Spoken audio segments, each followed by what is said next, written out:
Hello everyone, welcome back to BL Hindi explain. I hope कि आप सब बहुत अच्छे होंगे।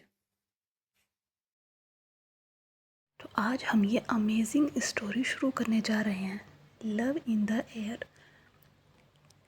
आप लोगों को कौन सा पार्ट सबसे ज़्यादा पसंद आया कमेंट करके ज़रूर बताना। और अगर आप चैनल पर नए हैं तो चैनल को सब्सक्राइब करना ना भूलें ताकि आने वाले वीडियोस की नोटिफिकेशन आपको मिलते रहें। इस एपिसोड की शुरुआत होती है एक नाइट से, जहाँ कुछ सस्पिशियस व्हीकल्स रात में एक अबेंडन्ड प्लेस की तरफ जा रहे होते हैं। रेन और उसका दोस्त स्काई उसी जगह पर पहुंच जाते हैं। देखने पर माहौल काफ़ी इंटेंस लगता है और हमारे रोंगटे खड़े होने लगते हैं। वहाँ पर काफ़ी टाइट सिक्योरिटी होती है, कोई भी बिना जानकारी या पहचान बताए जा नहीं सकता। रेन वहाँ चला जाता है, स्काई उसे रोकने की कोशिश करता है लेकिन वो नहीं रुकता। दूसरी तरफ हम देखते हैं हमारा लीड कैरेक्टर पेयू अपनी स्पोर्ट बाइक के साथ खड़ा होता है। तभी वहाँ पर उसका बेस्ट फ्रेंड पाई आ जाता है। पाई वो बाइक देख ही रहा होता है कि वो दोनों आपस में बातें करने लगते हैं। दूसरी तरफ स्काई रेन को रोकने की कोशिश करता है लेकिन वो नहीं रुकता और उस प्लेस में एंट्री कर लेता है। तभी वहाँ पर एक गार्ड आता है, वो पूछता है कि तुम यहाँ क्या कर रहे हो। रेन उससे कहता है कि मैं तो बस यहाँ से जा रहा था तो सोचा अंदर आ जाता हूँ। गार्ड उससे कहता है कि तुम इस तरह अंदर नहीं आ सकते। इससे पहले कि वह और गार्ड्स को बुलाता, रेन उसे धक्का देता है और वहाँ से भागने लगता है। लेकिन तब तक वो गार्ड अपने और साथियों को बुला चुका होता है और वो सभी लोग रेन का पीछा करने लगते हैं। लेकिन रेन भीड़ से निकलकर भाग जाता है। वो पीछे मुड़कर भी नहीं देखता, उसकी नज़रें बस साइड में होती है कि बस वो किसी तरह से निकल जाए। और तभी वो टकराता है पेयू से, जो उसे पकड़ लेता है। तभी वो गार्ड भी वहाँ आ जाता है और कहता है कि ये एक घुसपैठिया है, हमें इसे यहाँ से निकालना होगा। लेकिन पेयू कहता है कि ये मेरे साथ है और वो लोग उस पेयू के सामने कुछ नहीं कर पाते। और यहाँ से शुरू होती है हमारी मेन स्टोरी, जब रेन सोचता है कि वो आखिर इस डरावनी, इस खूंखार जैसी दिखने वाली जगह पर इस हैंडसम लड़के के साथ कर क्या रहा है। ये सब शुरू होता है एक हफ्ते पहले, जब रेन एक पार्टी अटेंड करने के लिए जा रहा होता है अपने फ्रेंड्स के साथ। लेकिन बारिश बहुत ज़्यादा हो रही होती है और उसकी गाड़ी ख़राब हो जाती है। रेन फ्रस्ट्रेटेड होकर कहता है कि वाह, तुझे भी आज ही ख़राब होना था, तू मुझे बीच सड़क पर कैसे धोखा दे सकती है। तभी वहाँ पर एक लड़का आता है बाइक पर और वो रेन से कहता है कि क्या तुम्हें कुछ मदद चाहिए। और ज़्यादा बात किए बगैर वो रेन की कार का पहिया ठीक करने लगता है। तभी रेन कार से छाता लेकर बाहर आता है और दोनों को कवर करता है। रेन कहता है कि मैं तुम्हारी कुछ मदद नहीं कर सकता लेकिन भीगने से तो बचा। रेन की नज़रें उस डोमिनेटिंग पर्सन से हट नहीं रही थी जो उसकी कार ठीक कर रहा था। तभी वो लड़का खड़ा होता है और अपने चेहरे से मास्क हटाता है। रेन की नज़रें उस पर गड़ी रह जाती है जब वो पायो का चेहरा देखता है। उसने इतना हैंडसम पर्सन कभी नहीं देखा, वो यही सोच रहा होता है। तभी पायो उसे के अब तरफ हाथ बढ़ाता है और रेन उसे छाता पकड़ाने लगता है, जिस पर पायो मुस्कुराकर कहता है कि मैं अपना हेलमेट मांग रहा हूँ। रेन ये सुनकर एम्बेरस होता है और उसको वापस से हेलमेट पकड़ा देता है। इस वक्त ये क्लियर दिखाई दे रहा होता है कि पायो रेन का फ्रस्ट्रेटेड और फ्लस्टर्ड चेहरा बहुत ज़्यादा एंजॉय कर रहा था। वो ज़्यादा कुछ नहीं बोलता और बस मुस्कुराने लगता है। पायो उससे बाय बोलता है और अपनी बाइक स्टार्ट करके वहाँ से चला जाता है। अगली सुबह जब रेन कॉलेज जाता है तो वो अपने फ्रेंड स्काई को सारी बातें बताता है, जो बार बार वही बातें रिपीट सुन सुन के परेशान हो चुका है। वो रेन से कहता है कि हाँ हाँ मैं समझ गया, कल तुम्हें एक बहुत हैंडसम और डोमिनेटिंग लड़का मिला था और तुम उसे भूल नहीं पा रहे हो। लेकिन रेन उसकी बातों को बुरा नहीं मानता और बार बार कहता है लेकिन मैं झूठ नहीं बोल रहा हूँ, वो सबसे ज़्यादा हैंडसम था। लेकिन जब स्काई उसकी बातों पर ध्यान नहीं देता तो रेन उसका फ़ोन छीनने की कोशिश करता है। लेकिन स्काई उसका हाथ पकड़ लेता है और कहता है मैं जानता हूँ कि तुम मेरा फ़ोन छीनने की कोशिश करोगे, लेकिन ऐसा नहीं होने वाला। तभी वहाँ पर प्ली आ जाती है, उसकी क्लासमेट, जिस पर रेन को क्रश होता है, लेकिन वो उससे अपने प्यार का इजहार नहीं कर पाता। प्ली प्रभाई से पूछती है कि क्या तुम्हारे पास डॉक्यूमेंट्स हैं, जिसके लिए स्काई कहता है कि हाँ, वो सीनियर भाइयों ने मुझे दिए थे और मेरे पास। तभी स्काई और प्ली भाइयों के बारे में बात करने लगते हैं कि वो कितना हैंडसम है, कितना हार्ड वर्किंग है, सभी प्रोफेसर उसकी कितनी तारीफ़ करते हैं। लेकिन रेन को उसके बारे में कोई अंदाज़ा नहीं होता और वो पूछता है कि आखिर तुम लोग किसके बारे में बात कर रहे हो, और प्रभाई और प्ली उसको भाइयों के बारे में बताने लगते हैं। लेकिन रेन उनकी बातों पर विश्वास नहीं करता और कहता है कि नहीं, ऐसा नहीं हो सकता, जिनसे मैं कल मिला था वो सबसे ज़्यादा हैंडसम है। ये पायु जो कोई भी है उतना हैंडसम नहीं हो सकता, मैं जानता हूँ।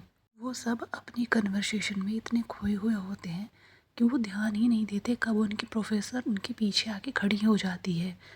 लेकिन जब सब लोग प्रोफेसर से माफ़ी मांगते हैं तो वो कहती है कि क्यों ना तुम्हें असाइनमेंट्स दिए जाए।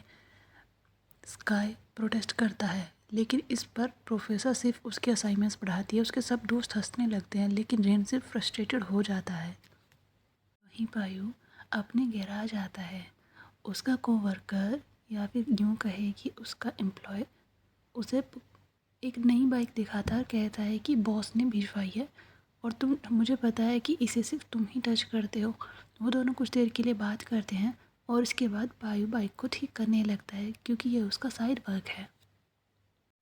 रेन स्काई और प्ली के साथ कैंटीन में बैठा लंच कर रहा होता है। तभी प्ली कहती है कि मेरा भाई पायु को बहुत पसंद करता है, जिस पर रेन बिना सोचे समझे कह देता है तुम्हारा भाई गे है क्या, वो किसी दूसरे लड़के को क्यों पसंद करता है। लेकिन ये बात प्ली को बिल्कुल पसंद नहीं आती और वो गुस्से में वहाँ से उठकर चली जाती है और कहती है कि तुम्हारी सोच बहुत ख़राब है। लेकिन रेन ने ये सब अनइंटेंशनली कह दिया था और यही बात स्काई भी उससे कहता है कि तुम्हें इस तरह से नहीं बोलना चाहिए, तुम्हें बोलने से पहले सोच समझ के बोलना चाहिए। लेकिन रेन उससे माफ़ी मांगता है और कहता है मैंने जानबूझकर।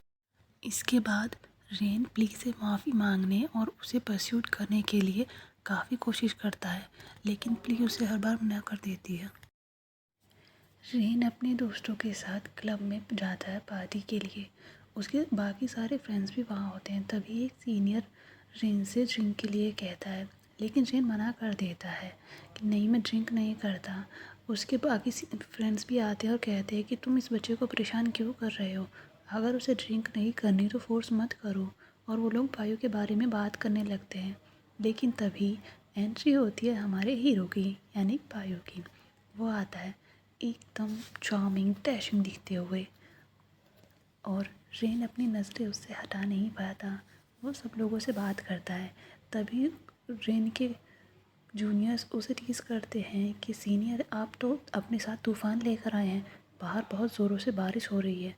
रेन भी पायु से बात करने की कोशिश करता है, लेकिन पायु को वो याद नहीं होता और ये बात रेन को बिल्कुल पसंद नहीं आती। वो पार्टी से जल्दी निकल जाता है, लेकिन बाहर जाकर देखता है कि तूफ़ान बहुत ज़्यादा है, बहुत ज़ोरों से बारिश हो रही है। वो जैसे तैसे करके अपनी कार तक पहुंचता है, लेकिन जैसे ही वह कार स्टार्ट करने की कोशिश करता है उसका गुस्सा और बढ़ जाता है। वो फ्रस्ट्रेटेड हो जाता है, उसे समझ नहीं आता कि वो किसको कॉल करे, किससे बात करे, ऐसी सिचुएशन में क्या करना चाहिए। वो अपने गुस्से में बस बड़बड़ा रहा होता है कि तभी वहाँ पर पायु आ जाता है और उसकी खिड़की पर नॉक करता है। पायु खिड़की खोलता है और रेन से कहता है कि अगर तुम कार ड्राइव करने वाले हो तो तुम्हें बेसिक चीज़ें आनी चाहिए, आखिर तुम यहाँ कब तक बैठे रहोगे। बात करते वक्त उन दोनों के चेहरे अचानक से बहुत करीब आ जाते हैं और दोनों एक दूसरे में खो जाते हैं। तभी पायु रेन को टीज़ करते हुए कहता है कि क्या तुम मुझे सेड्यूस करने की कोशिश कर रहे हो, अगली बार ठीक से करना। और लेकिन फिर भी पायु रेन की कार चेक करता है और काफ़ी देर तक इंस्पेक्शन करने के बाद वो रेन से कहता है कि तुम्हारी कार ख़राब हो गई है, मैं इसे ठीक नहीं कर पाऊँगा और इस वक्त तुम्हें कोई मैकेनिक भी नहीं मिलेगा। रेन ये सुनकर पैनिक करने लगता है और कहता है कि मैं कहाँ जाऊँगा। तब क्या तुम्हारे पास किसी और का नंबर है जिसे तुम बुला सको कार ठीक करने के लिए? इस पर रेन से कहता है पायु कि हाँ मेरे पास है, लेकिन वो बहुत एक्सपेंसिव है, तुम अफोर्ड नहीं कर पाओगे, लेकिन चलो फिर भी मैं बुला देता हूँ। पायु अपना फ़ोन निकालता है और किसी को कॉल करके बोलता है कि तुम्हें यहाँ से एक कार को पिक करना है, और इतना कहकर वो वहाँ से जाने लगता है। लेकिन तभी रेन पायु का हाथ पकड़ लेता है और कहता है कि क्या तुम मुझे ऐसे में अकेला छोड़कर चले जाओगे? और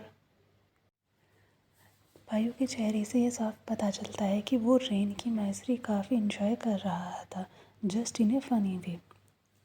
और वो रेन से कहता है कि तुम्हारी कार आज तो ठीक नहीं हो पाएगी, तुम इसे कल ले जाना। लेकिन वो रेन कहता है कि मैं यहाँ रात भर कैसे। पायु रेन से अपने घर चलने के लिए सजेस्ट करता है, और काफ़ी देर सोचने के बाद कोई और रास्ता ना देखकर रेन उससे हाँ कर देता है और बिना कुछ कहे रेन की पायु के साथ चला जाता है उसके घर। पायु के घर पहुंचने के बाद रेन फ्रेशन अप हो जाता है। जब वो वॉशरूम से बाहर निकल रहा होता है अपने बालों को ड्राई करते हुए, वो देखता है कि पायु बेड पर ही बैठा हुआ होता है एंड उसने ऑलरेडी कपड़े चेंज कर लिए हैं। पायु रेन से कहता है कि यहाँ आओ, मैं तुम्हारे बाल सुखा देता हूँ। और रेन चुपचाप जाकर बेड पर बैठ जाता है और टॉवल पायु को दे देता है। पायु धीरे धीरे उसके करीब जाता है, वो दोनों बात कर रहे होते हैं। और पायु कहता है कि क्या तुम्हें बाल सुखाना अच्छा लग रहा है, क्या मैं तुम्हारी थोड़ी देर और हेल्प करूं? और रेन हाँ कहता है। तभी अचानक से पायु रेन को बेड पर लिटा देता है और उसके ऊपर आ जाता है और कहता है कि क्या तुम्हें क्या लगता है, मुझे समझ नहीं आ रहा तुम क्या करने की कोशिश कर रहे हो, तुम मुझे सेड्यूस करने की कोशिश कर रहे हो। लेकिन ये देखकर रेन की आंखें फटी की फटी रह जाती है। वो कहता है कि तुम क्या कर रहे हो, हटो मेरे ऊपर से। लेकिन पायु नहीं हटता और कहता है कि मैं जानता हूँ, क्लब में पूरी पार्टी के दौरान तुम सिर्फ मुझे घूर घूर कर देख रहे थे, मेरी नज़रें तुम पर ही टिकी हुई थी, लेकिन मैंने उस वक्त कुछ भी रिएक्ट नहीं किया क्योंकि वहाँ पर सब लोग मौजूद थे और मैं तमाशा नहीं चाहता था। और पार्टी के बाद जब तुम्हारी कार ख़राब हो गई थी तब भी तुम मुझे जाने नहीं दे रहे थे और तुमने मेरा हाथ पकड़ा हुआ था, तुम बार बार मेरे क्लोज आ रहे थे। एंड जब तुम कार के अंदर बैठे हुए थे तब भी तुम्हारा चेहरा खिड़की से बहुत बाहर था। तुम क्लियरली मुझे सेड्यूस करने की कोशिश कर रहे हो। मैं कोई छोटा बच्चा नहीं हूँ जो तुम्हारी तरकीबें समझूंगा नहीं। और पायु फिर से रेन के करीब जाने लगता है, वो उसकी गर्दन को किस करने लगता है। रेन अपने इमोशंस को मुश्किल से कंट्रोल करता है और पायु को धक्का देकर बेड से खड़ा हो जाता है और कहता है कि तुम बहुत बुरे हो, तुम मेरे साथ ऐसा कैसे कर सकते हो। लेकिन रेन पर अपना गुस्सा ना निकालते हुए पायु खुद को कंट्रोल करते हुए कहता है कि अब तुमने मेरा मूड ख़राब कर दिया है, जाओ और जाकर सो जाओ। लेकिन रेन को उसकी बातों पर विश्वास नहीं होता और कहता है कि अगर तुमने रात में कुछ किया तो। तब पायु कहता है कि मुझे मेरा माइंड चेंज करने के लिए मजबूर मत करो। रात काफ़ी हो चुकी होती है और रेन को सर्दी लगने लगती है। वो काफ़ी ज़्यादा परेशान होता है, वो सोने की कोशिश करता है लेकिन काउच पर उसे नींद नहीं आती और उसे ठंड भी लग रही होती है। बहुत सोचने के बाद उससे बर्दाश्त नहीं होता तो रेन काउच से खड़ा होता है और बेड की तरफ जाता है। वो देखता है कि पायु पूरी तरह से सो चुका है। वो धीरे से अपना पिलो और बेड कवर सेट करता है और उसके बराबर में जाकर लेट जाता है, लेकिन उसे पता नहीं होता कि पायु जग रहा होता है और उसके मूवमेंट को देख रहा होता है। जब रेन पूरी तरह नींद में होता है, पायु उठता है और उसके कवर को ठीक करता है और कहता है कि तुम्हें नहीं पता मैं तुम्हें पसंद करने लगा हूँ। लेकिन तभी रेन अनकॉन्शियसली पायु को हक कर लेता है। रेन अपनी बाहें उसकी तरफ करता है और उसे अच्छे से अपने ऊपर कर लेता है और दोनों सो जाते हैं। अगली सुबह जब पायु और रेन बिस्तर पर होते हैं तब रेन की आँख पहले खुलती है। वो सबसे पहले अपने कपड़े चेक करता है कि हाँ उसने अपने पूरे कपड़े पहने हुए हैं और बड़ा सुकून पाकर वापस लेट जाता है। तभी पायु की आँख खुलती है और वो कहता है कि तुमने अगर पूरे कपड़े पहने हुए हैं तो इसका ये मतलब तो नहीं है कि रात में कुछ नहीं हुआ था। ये सुनकर रेन डर जाता है और बिस्तर से गिर जाता है और वो रूम से जाने लगता है। वो दरवाज़ा खोलने की बहुत कोशिश करता है लेकिन दरवाज़ा लॉक होता है। पायु रेन के पास आता है और कहता है कि क्या तुम मेरी वाइफ बनना चाहते हो। उस पर रेन का रिएक्शन बहुत हिलेरियस होता है। तभी पायु रूम का दरवाज़ा अनलॉक कर देता है और कहता है कि तुम अभी तक यहाँ क्यों खड़े हुए हो। उसे देखते ही रेन वहाँ से पायु के साथ अब इस एनकाउंटर के बाद रेन परेशान रहता है। उसे खुद पर गुस्सा आ रहा होता है। जब स्काई से पूछता है कि तुम्हें इतना गुस्सा क्यों आ रहा है, हमने तो आज तक सीनियर के बारे में जो भी सुना है सब कुछ अच्छा ही सुना है। इस पर रेन कहता है कि मैं उसका नाम भी नहीं सुनना चाहता, चेहरा भी नहीं देखना चाहता, मुझे उससे नफ़रत है। तभी स्काई उसे टीज करता है कि कहीं ऐसा तो नहीं कि तुम्हें सीनियर पायु से प्यार हो गया है या तुम उसे पसंद करते हो। लेकिन ऑलरेडी फ्रस्ट्रेटेड रेन चिड़ियों की आवाज़ सुनकर उन पर चिल्लाने लगता है और कहता है कि तुम चुप रहो, मैं तुम्हें नहीं सुनना चाहता। तभी रेन को कॉल आती है कि उसकी कार ठीक हो गई है और वो आकर उसे ले जाए। इस पर स्काई रेन को फिर से टीज करता है और कहता है कि तुम्हें उससे फिर से मिलना पड़ेगा। कोई बात नहीं मेरे दोस्त, ये कोई बड़ी बात नहीं है, परेशान मत हो, तुम जल्दी से जाओ और अपनी कार लेकर वापस आ जाओ। उसकी टोन देखकर रेन समझ जाता है कि वो उसे छेड़ रहा है, लेकिन वो अपना गुस्सा कैसे निकाले उसे समझ नहीं आ रहा था और वो फिर से उन्हीं वर्ड्स पर चिल्लाने लगता है कि तुम शांत रहो, मैंने कहा ना मैं तुम्हें नहीं सुनना चाहता हूँ। कॉलेज ख़त्म होने के बाद रेन गैराज आता है अपनी कार पिक करने के लिए, लेकिन जिस वक्त वो वहाँ आता है उसे पायु वहाँ दिखाई नहीं देता। लेकिन रिसेप्शनिस्ट उससे कहती है कि मिस्टर पायु गैराज में मौजूद है, अगर तुम चाहो तो मैं उन्हें बुला सकती हूँ। ये सुनकर रेन अनकंफर्टेबल जैसा फील करने लगता है। उसने डिसाइड किया था कि वो पायु से नहीं मिलेगा और कार लेकर जल्दी से निकल जाएगा। तभी मैकेनिक वहाँ आता है और कहता है कि अरे तुम तो मिस बॉस के बॉयफ्रेंड हो ना। उसे पता नहीं होता कि उन दोनों के बीच में क्या चल रहा है। इस पर रेन कहता है कि प्लीज़ मुझे जल्दी से दिखा दीजिए कार कहाँ पर है, मुझे कहीं पहुँचना है। लेकिन सब लोग उसे डिफरेंटली ट्रीट कर रहे होते, यहाँ तक कि रिसेप्शनिस्ट भी। जल्दी ही वो दोनों गैराज में पहुँचते हैं। रेन अपनी कार की कंडीशन देखकर खुश हो जाता है और मैकेनिक उसे बताता है कि तुम्हारी कार ख़राब हो गई थी तो उसे लाने वाला रात मैं ही था। देखो हमने तुम्हारी कार का इंजन बिल्कुल बदल कर ठीक कर दिया है, हमने तुम्हारी कार के चारों पहिए बदल दिए हैं, कार को पॉलिश किया है, पेंट किया है। देखो तुम्हारी कार बिल्कुल नई जैसी लग रही है। ये सुनकर रेन परेशान हो जाता है और कहने लगता है कि हाँ तुमने तो बिल्कुल ठीक किया है, लेकिन उसे ये समझ नहीं आ रहा था कि वो इतना सारा बिल कैसे पे करेगा, क्योंकि उसके पास इतने पैसे नहीं थे। उसे तो सिर्फ अपनी कार का इंजन ठीक कराना था और वो भी वो पेमेंट EMI से देने वाला था। वो कहता है कि मैं पे कैसे करूँगा, लेकिन इस पर मैकेनिक कहता है कि क्या तुम्हें नहीं पता है कि ये सब कुछ फ्री में था। मिस्टर पायू ने खुद कहा है कि तुमसे कोई पैसे ना ले। वो जल्दी से रेन से एक डॉक्यूमेंट साइन कराता है। रेन ये सुनकर खुश हो जाता है कि सब कुछ फ्री में हुआ है और वो मैकेनिक कहता है कि क्या तुम अब मेरे बॉस के बॉयफ्रेंड बनना चाहते हो। पहले तो रेन उसे मना कर देता है, लेकिन जब वो पूछता है तो रेन उसे कोई जवाब नहीं देता और जल्दी से कुछ डॉक्यूमेंट साइन करने के बाद वहाँ से चला जाता है और उसे देखकर मैकेनिक बस मुस्कुराता रहता है खड़ा होकर। पायु एक कार की सर्विस कर रहा होता है जब तभी वहाँ पर मैकेनिक आता है जो रेन से डॉक्यूमेंट साइन करा रहा होता है कुछ वक्त पहले। वो आकर कहता है कि बॉस अभी आपका बॉयफ्रेंड को मैंने देखा था, वो बहुत क्यूट है। रेन के बारे में सुनते ही कार से के नीचे से बाहर आता है। उसके एक्सप्रेशंस औरों के लिए ऑलमोस्ट अनरीडेबल होते हैं, लेकिन जब मैकेनिक पूछता है कि बॉस क्या वो सच में आपका लड़का आपका बॉयफ्रेंड है। इस पर पायु ज़्यादा कुछ नहीं कहता, सिर्फ मैकेनिक की तरफ रिंग करता है, मतलब आंख मारता है और वहाँ से चला जाता है। तो फ्रेंड्स ये था love in the air BL drama का फर्स्ट एपिसोड। आपको ये स्टोरी कैसी लगी कमेंट करके ज़रूर बताना और साथ ही ये भी बताना कि आपका फेवरेट पार्ट कौन सा था और फेवरेट कैरेक्टर कौन सा था।